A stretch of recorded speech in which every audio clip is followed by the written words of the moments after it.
కాక రాబోవు తరాలకు కూడా బంగారు బాటలవుతాయి. ఇది ఒక విజ్ఞాన సర్వస్వం, సకల కళల సమాహార సాంస్కృతిక చైతన్యం. చిన్నతనం నుండే పిల్లలకు మనం ఈ సంస్కృతి సాంప్రదాయాలు నేర్పించడం ద్వారా వాళ్ళు భవిష్యత్తులో ఒక సత్కర్మ మార్గంలో పయనించే అవకాశం ఉంటుందని పెద్దలు చెప్పిన మాట. చిన్నతనం నుండే ఇలా సంస్కృతి సాంప్రదాయాలు, మన పండుగలు, ఆచార వ్యవహారాలు అన్నీ నేర్పించి ఒక క్రమ పద్ధతిలో మన తర్వాత తరాల వారికి కూడా ఈ సంస్కృతి సాంప్రదాయాలను అందిస్తే ఇది ఏంటి, ఏం పండుగ, ఎందుకు చేసుకోవాలి, ఈ యుగ ఆది పండుగ ఏంటి, ఈ తిథి ఏంటి, ఇలాంటివన్నీ కూడా ఒక సత్సాంప్రదాయం కొనసాగించడానికి జరిగే కార్యక్రమాలు ఇవన్నీ. ఈరోజు మనం ఒక పండుగ వాతావరణాన్ని కల్పించుకున్నాము అంటే ఒక సత్సాంప్రదాయాన్ని కొనసాగించుకుంటున్నాం.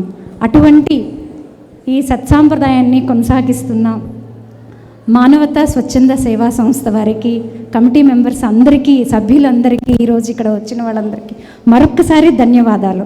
మీరు ప్రోత్సహిస్తేనే, మీరందరూ సాంస్కృతిక వారధులు, మీరు ప్రోత్సహించడం వల్లే ఈ కళల ద్వారా ఈ సాంప్రదాయం ముందుకు వెళ్తుంది.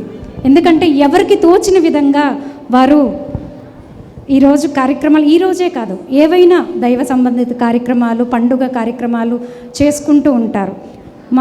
ఈ నృత్య కళాకారులు వీళ్ళందరూ ఏంటి, మనం ఎంతవరకే ఆ భగవంతుడికి సేవ చేయగలుగుతాము అంటే పోతన గారు భాగవతంలో చెప్పారు, కమలాక్షు నర్చించు కరములు కరములు, శ్రీనాథు వర్ణించు జిహ్వ జిహ్వ, సురరక్షకులు చూచు చూడ్కులు చూడ్కులు, దేవదేవుని చింతించు దినము దినము, విష్ణునాకర్ణించు వీణులు వీణులు, భగవంతు వలగును పదములు పదములు, పురుషోత్తమును మీది బుద్ధి బుద్ధి, చక్రహస్తుని ప్రకటించు చదువు చదువు, కుంభి మీదవు చెప్పిడి గురుడు గురుడు, తండ్రి హరిచేరమనేడి తండ్రి తండ్రి.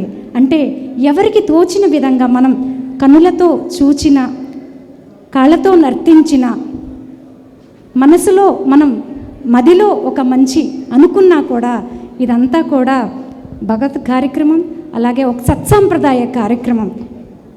ఇటువంటి కార్యక్రమాల్లో మా శ్రీ లక్ష్మీ కూచిపూడి నృత్య కళా సంస్థని ప్రోత్సహిస్తూ ఈ నృత్య కార్యక్రమాలు ఏర్పాటు చేసిన మానవతా స్వచ్ఛంద సేవా సంస్థ వారికి, వారు ఎన్నో కార్యక్రమాలు మేము చూస్తూ ఉంటాం.